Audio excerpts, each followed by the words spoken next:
Okay. Okay. Okay. So I have a couple of things I'm going to show you in a minute, which subsequently I'm going to be showing the class too, Okay. to give them some ideas. Let's see now. Let me make sure that you're say something just so I can. Hello. Okay. So anyway, what questions did you have first? And then I'll give you some ideas. Okay, so I just want to like see how I can like get better at English and like an English class because I always struggled with it.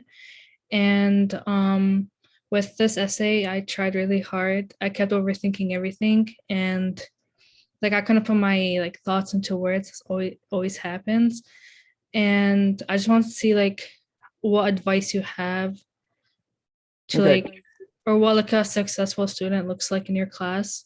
Well, one of the things I'll say is that a successful student writes like you do in my class.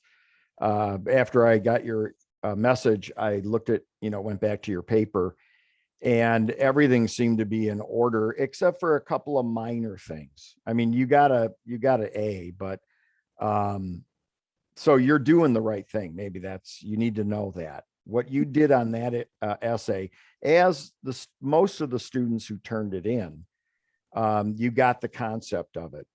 I'll say this for the sake of the recording, that the other thing is that sometimes if students stumble a little bit or a lot, but let's say a little bit on that first paper, by the second paper, after my comments and stuff, they have that. I usually see the grade go to where it probably should be, which is an A. Rarely, for people who practice or who read my comments and then do a second or third or fourth essay, do they make some of the minimal mistakes that they might have made. This is off the top of my head, but I mean, the only little thing you had that I wanted to point out, which is not even that important, is that, the title of a film or a book needs to be italicized. And I would say, just to say this on tape, that you need to, you did this, but for this next paper, you always need to pick a topic and then your subsequent support areas. And then you need to pull support from wherever you can relate it to that topic. Now, this case, I gave you guys a bunch of different articles Yeah. about Gen Z, and I think a couple or at least one video of it. So what you should do is, just first approach those things with an open mind, thinking, okay, what angle do I want to take in this paper? Now, one of the things we did with this before in a 1020 class, which we would have done if we were in a normal class in a classroom, is I use this program called the Poplet. I don't know if you ever heard of them or not. They're basically, in the old days, we just drew this on the board, but now, there's an app for it. So I'm going to share it with you in a minute. And I'll post this too. Okay. With our assignment so everybody can see it. But what we did is we just threw a bunch of ideas out, like a brainstorm of different aspects of Gen Z. In that particular class, we did something like, what are the pros and cons of Gen Z? Okay. And we listed a bunch of them, and I'm going to share that with you and everybody right now. Was Yeah. it like one you had on my octopus teacher? It was like boxes and like spreading out from like Yeah, this is it. See yeah, that? Did I yeah, include this in the sample? yeah, you included it. Oh, good. Then I'm a genius. Okay. So what we did, this is what the class did, not what I did. This is, we read the material you read. We watched the video or videos that you watched related to Gen Z. And from there, we, put this up, and these were all blank. We just put Gen Z characteristics, actual characteristics. And these are all the different things that people observe through those articles. And, you know, that you too are a Gen Z. So it's, and those students were, or are. And so they were able to, you know, they suggest things for themselves too, you know, because this is their people, this is their generation. So anyway, between all the material and their own experiences, we came up with, we noticed that in the material, it said that Gen Z is likely to become entrepreneurs, that they're problem solvers, that they receive more education than other generations. They seem to be more cynical and suspect of general things in society. This was one, I don't know if this was just a pothead in the class that threw that up there, but more, That's the thing I saw. I'm like, yeah, more willing to use pot, less likely to drink was something they said, figure out an easy way to do things, which is probably unquestionably true. Desire for success, they're competitive, they're trying to fix or change or save the world in general. That's not true of all generations. Have access to more information and more technologically advanced. So out of all these things, let's say your paper or any student's paper was going to be, you know, Gen Z has a lot of positive aspects and situations. And the key aspects or characteristics seem to be that they're more technologically advanced and that they are more competitive. yeah. Okay, so this one, I don't know if I can, oh yeah, I guess I could do that. This one and then this one down here would be your two main points. You might have three. And you would just kind of be looking in the material and listening on the video or a podcast or anything you can find out there. You know, way what they're saying about the technological aspect of Gen Z. You might even do just a search, even a library search, you know, through our library has that quick search. Are you familiar with that? Yeah. Yeah. So you just put Gen Z in or Generation Z and see what kind of stuff comes up. You may find an article in particular or a couple of things that, you know, talk about Gen Z is more technologically advanced than other generations. So you read that or you scan that and you note some things that you're seeing in there that help support that idea. And you can just list those out or you can highlight them, you know, however you do it on the, let's say the articles or article. And then you want to say, okay, let me find out about, you know, what does it say and what I've seen and read already about Generation Z being competitive. Now, the interesting thing about this whole thing, these were all ideas that came up after, you know, after everybody read and saw the material. So in other words, this stuff that you're seeing on the screen right now was derived directly from the material. So there must be stuff in that material that talks about how Gen Z seems to be competitive, how they approach things, what their pitfalls might be, what their success might be. And those are all the kinds of examples and stuff you want to put into that section of your paper. So does this make sense so far? Yeah, it does. Okay. And and I wanted to make a video like this anyway, because it's pretty easy to land on a couple of the things, let's say here, or there might be others too. This was not all of them, but you can land on a couple where, you know, you feel that there's plenty of quotes, examples, discussion of that you can kind of get a few key quotes from or a few key ideas from that you can weave into your paper. Okay. Mhm. Does this make sense so far? Yeah, it does. So it's pretty easy. I mean, you kind of decide, what do you want to, how do you want to approach it? Do you want to look at the pros or the positive aspects or characteristics, I should say, of Gen Z?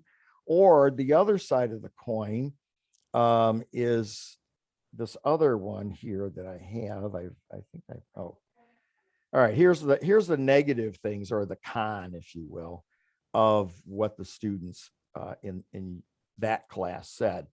After again reading the material, looking at videos, and maybe looking up a few things on their own too. That's the last thing you're going to do for me is this research paper. It's going to be an interesting research paper. I think most students will like it. They might not get it at first, but what I'm going to do is give each of you, and it's a real library workout research paper. It's not hard. It's just that you got to put some energy into finding material. But I'm going to give everybody basically a murder case of some sort, Oh, a year, a date, maybe a name or two, and just a sentence. And I'm going to say, okay, start researching this. And you can go to the library.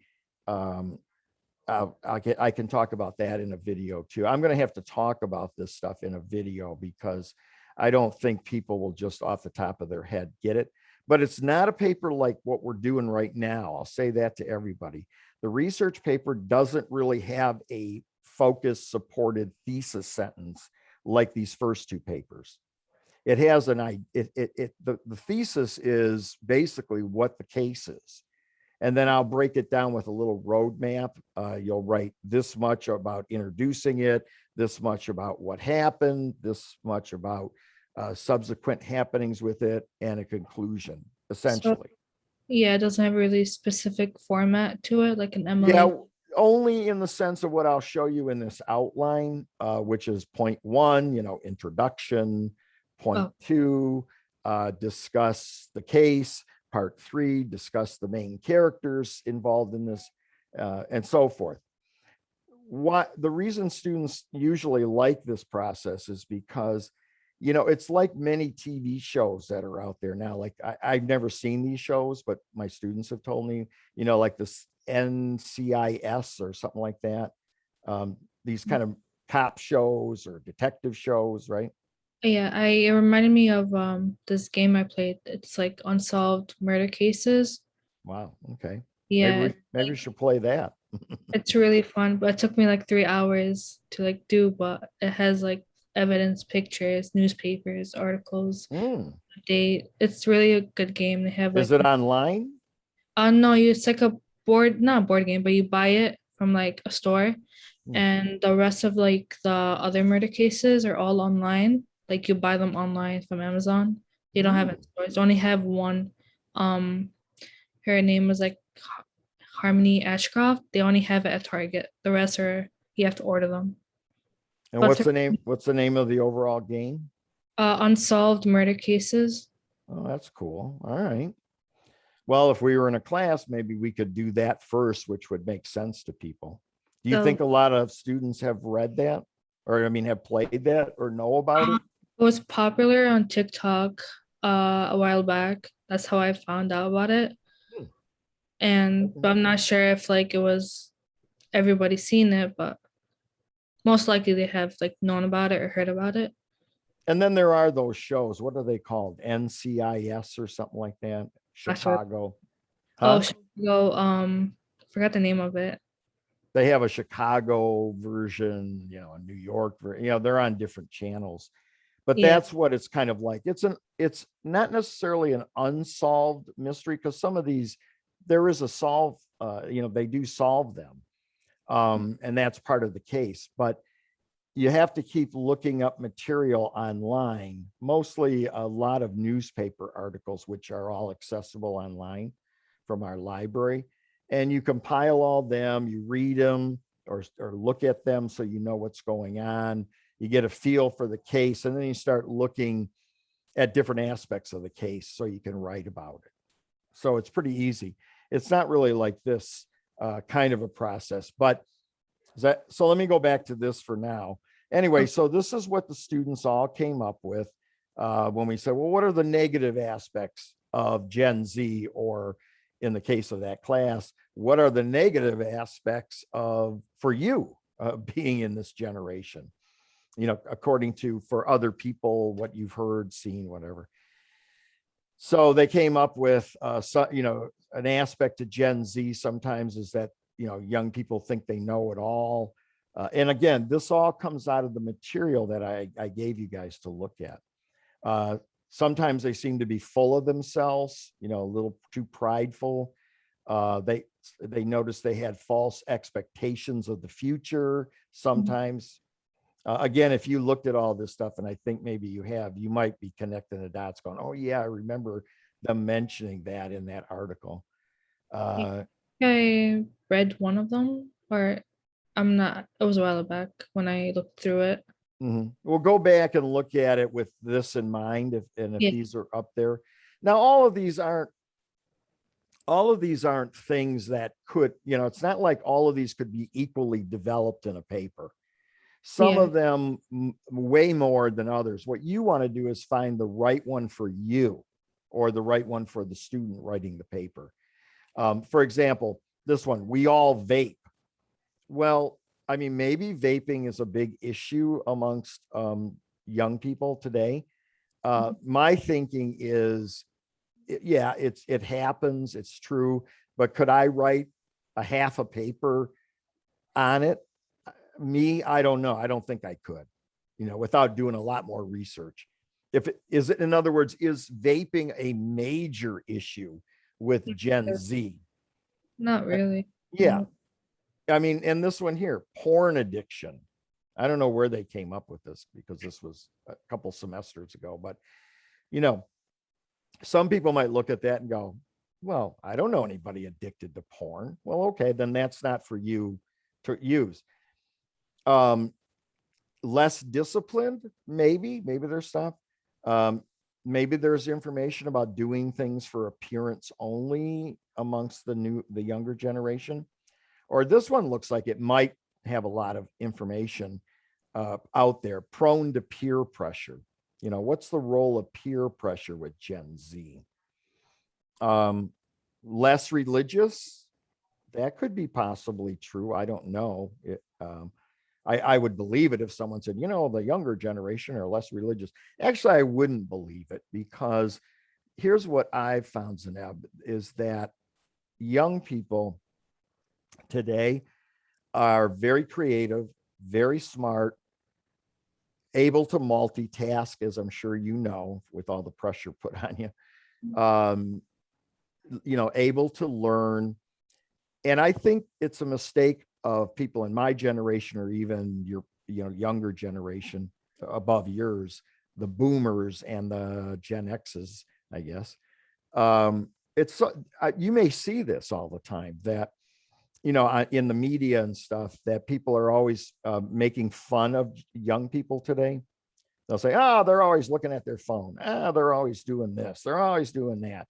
And when I hear them say that, I think, man, you don't know these people. They're way smarter than you are, and you don't know it. I mean, this is what I say to people I see on talk shows or here when they're putting down your generation. None of that's really true.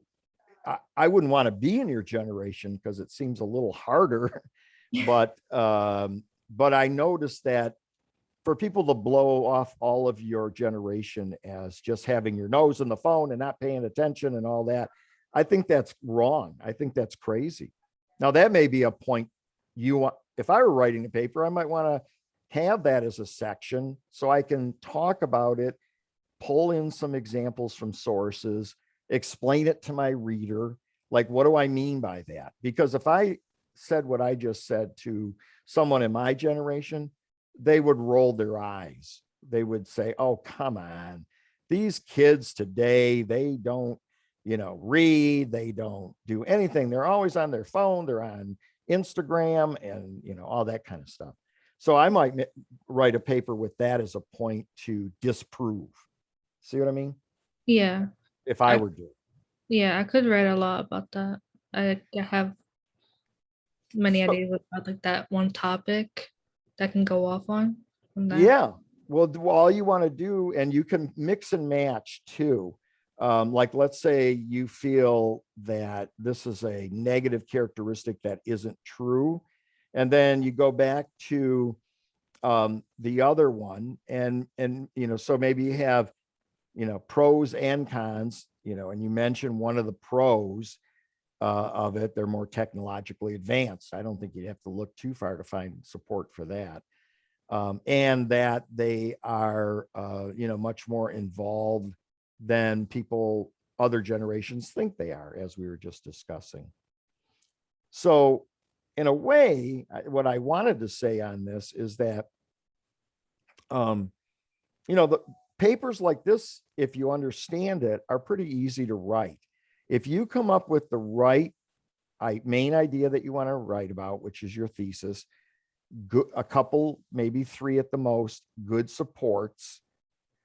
And I've said this before, if they're the right things or if the right ones for you, this paper will write itself. You don't even, you could, what you should be doing before you write the paper is accumulating quotes that you think are good, that fit, and maybe what you want to do is look at this and think, how do I want to approach this? And then go back to the material looking for, let me find stuff in what I read and saw that talks about more, this generation being more technologically advanced. And maybe let me look and see if there's another article or 2 out there through our library system, because it's pretty good. And I'll check it for our other paper. Something tells me that in the past, the librarian has made a page, with resources and stuff for this, research paper that I do. Again, if we were at class, we would all go over. She'd give us a really good hands-on session. We can print articles and everything for free. But this is an online class, so we can't do that as a group. Okay. It seems more easier. It is. Like the last my octopus teacher, because I don't know, it was like it's more, you can find a lot of like topics about it online since it's the part of the generation right now. Right. And that's how we came up with this this assignment before in 1020. It's kind of like, hey, this is your generation. Let's research it. And then we started reading those articles and viewing. I don't know if somebody came into class and talked about it too. But it started falling into place. Another thing we did before that was an essay on, and we had resource material that we found, all of us as a group, on should young people go to college or not? Why is college important or not important? And we did all this kind of stuff that you see. We did the bubble, the brainstorming. And then people picked a couple that they could relate to from the material that I had for them and others and other stuff. And then they wrote their paper. So this is the way that you write a clearly what used to be called a divided thesis, which is your main point and 2 or 3 supports, which probably is what you sort of learned or did learn in high school, I would think. Did you learn this kind of writing in high school? Not a lot, but we did like a couple of them. What high school did you go to? I went to Dearborn High School. Okay. All right. So, which is a good school. So, yeah, that's it. And I don't know how you can get much better than you already are. I guess we can all improve in some way. Yeah, it was just like from that first assignment, I didn't really read it right. I should have. And then like this class is like my lowest grade. So I'm trying to like Well, wait. What's your grade? It can't be lower than an A. It's a C minus right now because of the first. No. You're not getting it. You're not getting a C minus. There's no way you're getting. I'll look and see what these grades say to you. It should be close to 100%. Yes, because of the first assignment we had, like the very first one. Not even important. Yeah, I didn't read the directions right, and I thought we'd choose one of like the prompts we do. It was like something about if we us like sending an email out to like our grandma or like Yeah. so yeah, I thought we'd choose one prompt and go off that. that's how, yeah, and then that would turn All out. right. Yeah. So, but that was really, and some people have, asked me about that. They're all worried about it. Mhm. Here's the important stuff. And maybe I can just get rid of that so it doesn't factor into your equation. But what I'm really interested in is essay one, essay two, the research paper, and then your reflective paper at the end. That's Yeah. what I'm interested in. That's what's going to, so there is no way you're getting a C minus unless you just bomb or don't do the remaining assignments. Then you'll get an E, probably, or a D. Okay. So let me go back in and check all that stuff because I haven't really looked at everybody's averages. Although I read everybody's paper and I thought the people that turned in the paper, and that was the majority of students, they were on track. I mean, there were little things that I commented on. Some were a little, short on support and stuff like that, but I didn't see anything that worried me, Yeah, that's good. Yeah, I didn't see anything in any of those papers that I went, oh my God, we've got to talk about this. This is just not going to work. No, people seem to understand at least the theory behind the thesis and support, and they seem to understand how to do it. The only thing I'll say, since to you and to anyone watching this, is that just when you set up your thesis sentence with your support ideas, just write about them in that order. That's the only thing to keep the paper focused. Mhm. So if you're doing, that the Gen Z is more technologically advanced and that they have a strong desire for success, then write about technologically advanced first, explore it. And then the second part, and then using clearly defined topic sentences. Another aspect of Gen Z is that they strongly desire success. If you have support for that, and then you use the support and you talk about it yourself, and you do all of this really third person. You don't have to say, I believe this, I think this is true. You just make the claim in a third person point of view and you approach it all. You don't say, for example, I did it. I mean, there's a way to take your own personal examples and put them into the paper without it being first person. Yeah. Some studies have shown that, blah, blah, blah. Yeah. Okay. Yeah. Makes sense now. Yeah. Thank- And the other thing for you or anyone else is, you can always do a draft of the paper. Of course, a lot of students will probably do it 5 minutes before it's due, but let's assume they don't. You can always send it to me and to Savannah. Savannah's an English major. She's not a teacher. She's a teaching assistant, but she knows how to write and she can help students. And I guess she has been, from what she said anyway. But I will look at it too. That's the easiest thing. Easiest thing for me to do for anyone watching this, send me your thesis sentence and I will let you know if it's a workable, doable one and probably give you a few points on how to do it. Yeah, when I Okay. sent mine in, and to you, it was really helpful, the feedback.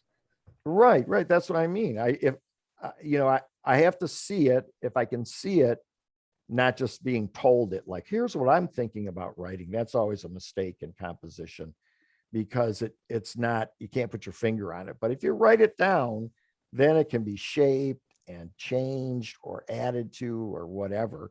And then, a comment, sufficient comment can be made. Yeah, it helped a lot. Okay. Well, you might want to run one by me again with this one as well. Yeah, once I form one, I'll send it to you Okay. and I'll go And from. anybody else listening to this should do that too. Okay, then, is that all my questions? I wrote my questions down so I don't forget Okay. it. Um, no, that's everything. I think you covered everything. Okay. Well, this will be up for you to replay it if you want to. Thank you. Okay. Thank you so. I'll wait and to see yours and maybe others' thesis sentences. And again, you can also send drafts of the paper to Savannah Mhm. peer mentor, and she can help you, and probably say some good stuff. She's a little harder than I am, but as far as that goes, she kind of looks a little deeper at stuff. Um, but she's hasn't been a teacher for 43 years, so Yeah. she's Uh, like a little older than you guys. yeah, I'll send it to both of you and see. Okay, see Yeah. what she says. Yeah, of course, Okay. my answer is going to be the best one, but anyway. All right, thanks, and I appreciate it. Thank you so much. Have a good Okay, bye. thank you. Bye bye.